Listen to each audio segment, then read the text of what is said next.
Ahoy there, YouTube. I am freshly showered and caffeinated, so I am going to be working on some Volvos today.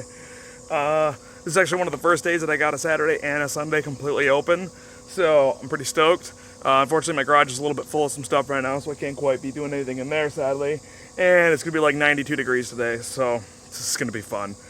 But I'm going to do a little bit of stuff on this, a little bit of stuff on this, and then a little bit of stuff on the 262 this weekend.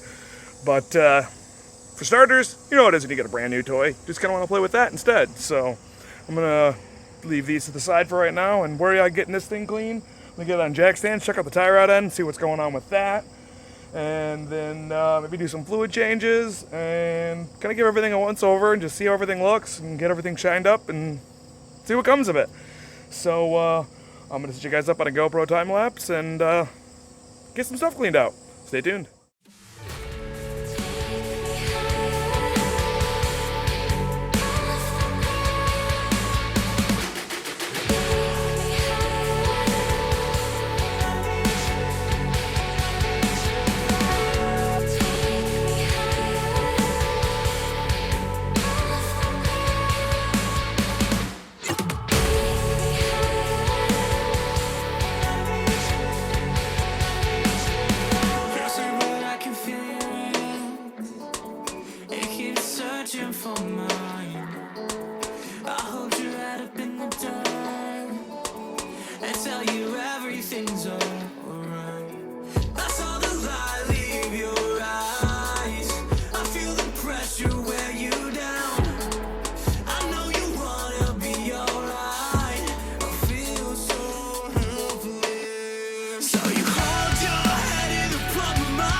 Alrighty, well, after some profuse sweating, I got the interior pretty well cleaned out. It's definitely not perfect. There's a lot of stuff like that's kind of really deep in the carpet that I can't really figure out how to get out, at least with a circular shop vac. So if any of you guys know anything about detailing and know a thing or two about scooping stuff out deep that's in the carpet, drop it down in the word spot. I'd love to hear from you. I'd love to learn. So I think now I'm going to consume a little bit of water. While I'm inside here, I'm going to do a little bit of cleaning on the interior, try to get some stuff shined up a little bit, see if I can't get rid of some of the chalk stuff and get this plastic to shine up a little bit, and do some digging around, see what interior pieces I might be needing, maybe clean up some arts and crafts, and then try to get this dashboard shining up. I don't know how well it's going to turn out, but I'm going to be cleaning the interior with this, and then I'm going to be going over all the plastics with this. I've used this on floor mats and some other stuff, and this is some super awesome stuff. So let's start out by getting hydrated, because I am dripping sweat. It is profusely hot out here. And then these are some goodies that I found in the car. Nothing else super exciting, sadly. I was hoping to find that check for $1 million with my name on it, but not today anyway. And looks like I found the little pushing knob here for the odometer reset.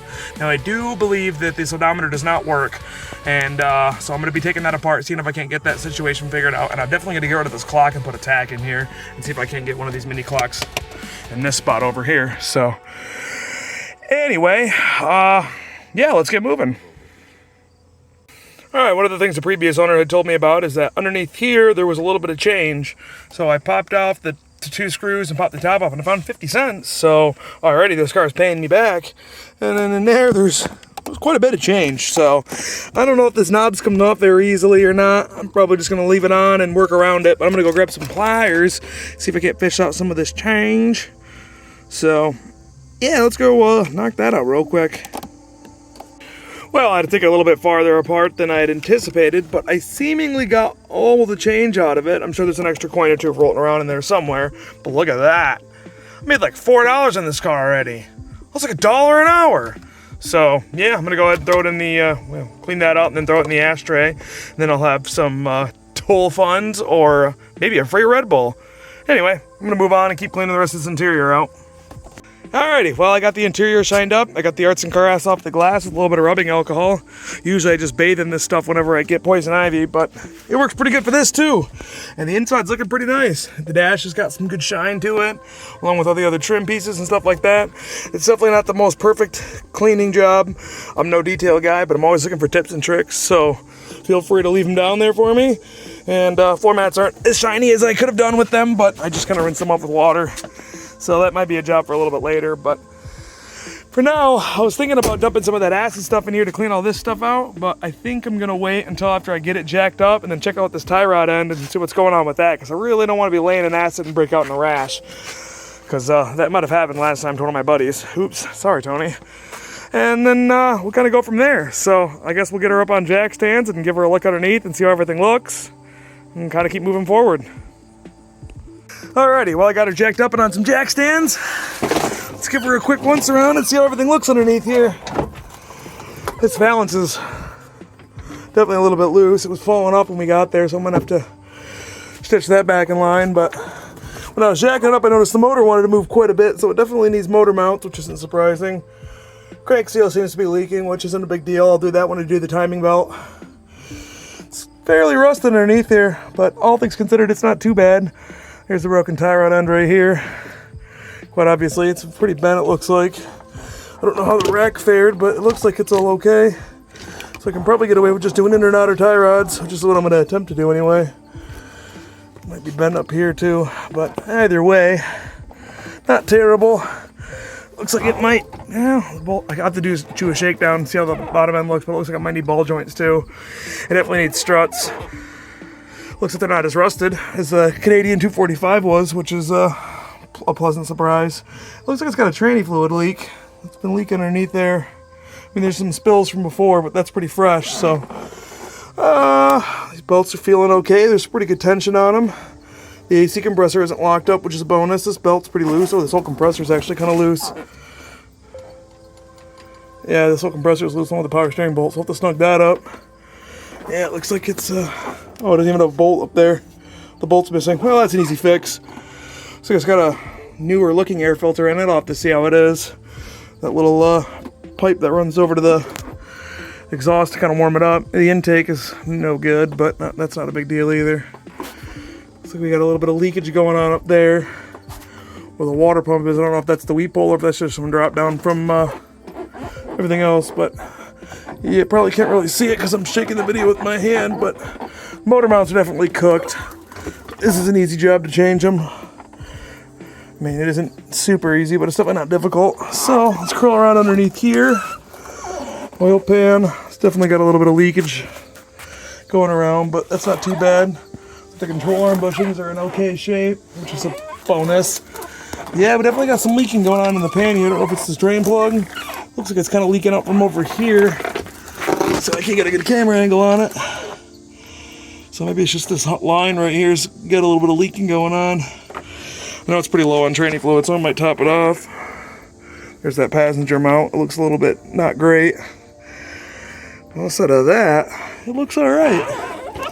This cross member's not terribly rusty. The tranny mount on it doesn't look like, focus.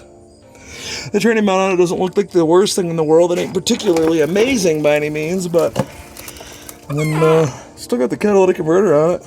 Or a catalytic converter that's a little bit small. And it definitely has been spliced into, as you can see. But, all in all, not too shabby. Let's try to sneak around out back. I don't have it at the rear on jack stands right now, but we'll look at the control arm bushings. Looks like these front ones are not great, but they're easy to change. It's about all I can get from underneath here. Let's see how it looks. I can't get in there. Yeah, I really can't see very well. Can't really tell, but thankfully I got the tool for that. I did that on the Canadian car, as you guys saw in one of my previous videos. But all in all, it really needs some rear shocks, which I actually have some rear shocks, so I'm going to throw those on there. And is it even got a passenger? Yeah, it does. The passenger rear shock is cooked too. So I'll knock that out. I'm probably going to change the gear oil because it's like a quart and a half, I think. I think it's only a quart is all these rear ends take. So it'll be worth it to change the fluid out, make sure that's all fresh and good. So I think for now, I sneak out from underneath here. Sway bar end link bushings, clapped.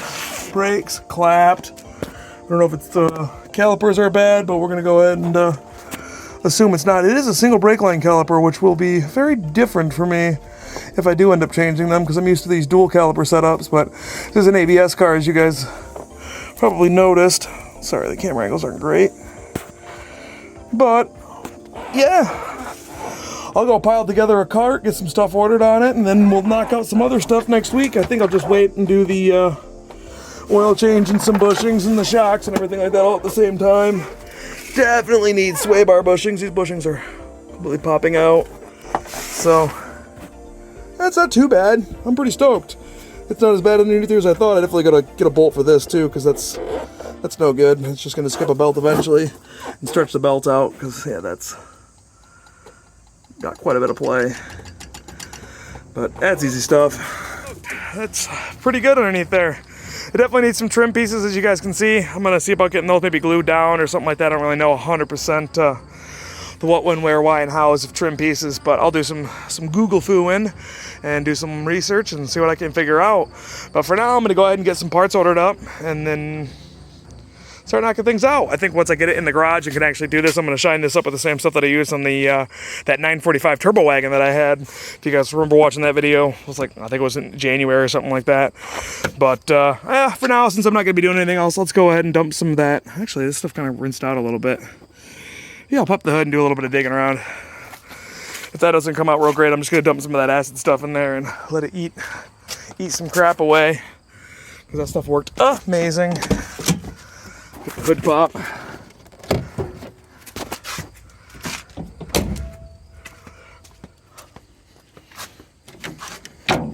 Uh-oh. Dropping you guys. There we go.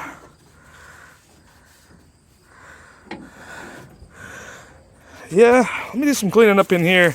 We'll do that in this video. Why not? This is the cleaning video anyway, right? So let me get my shop vac back out. Do a bits of cleaning here, and then we'll keep rolling forward on the rest of the other stuff another day. Anyway, I'll stop yakking, close this out. Alrighty, so here's the stuff that I used with the 244 over there. If you guys remember from, I think it was like the first or second video of me getting that thing going again. This is potassium hydroxide. Come on. Yeah, potassium hydroxide. This stuff's pretty nasty. I would not really recommend using this unless you're out in an open area like this and you're really careful and you can rinse everything off. Because I got a little bit on my boot last time and about burned my buddy's arm to death. So, and I'm not kidding. It's not fun and not good. But supposedly this stuff won't damage paint and stuff like that. So, anyway, directions are to pour 16 ounces of the bottle directly over the drain, let it stand for 30 minutes to 3 hours, and flush with warm water. Well, I don't got warm water. All I got's hose water, so I'm just gonna go ahead and do a little bit of dumpage in here.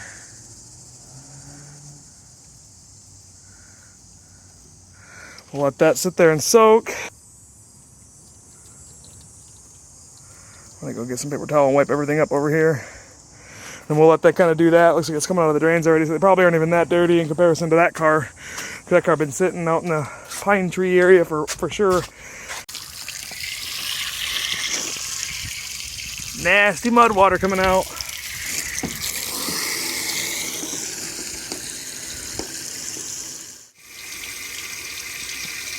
Alrighty, look at that. Wee-hoo, way nicer. Score. Alrighty, I'm gonna let some water run down here for a few minutes, kind of get everything rinsed off, and then I think that's probably gonna be it for this video. It is blistering hot out here and I'm super dehydrated, so I'm gonna go inside and drink more gallons of water and sit in the air conditioning for a little bit, sort of relax, because this heat will knock the wind out of you. But anyway, appreciate you guys watching. Stay tuned for the next one. I'm going to knock out some tie rods, some shocks, and oil change, transmission change, fluid change, I should say, and maybe a bunch of other little things. So probably shut up the headlights, get the headlights looking pretty new. I don't know if I mentioned that already. I probably did. I'm from repeating myself. Just ignore me. So yeah, I'm going to head off and relax for a little bit, and then got a few things to do to this old girl, and a few things to do to that old girl, and a few things to do to that old girl, and then probably some things to do to that thing too, but you know, priorities. The cars that need the most amount of love come first. So anyway, I will get you guys to the next one. Really appreciate you guys watching, and hope you have a great day. See you guys later.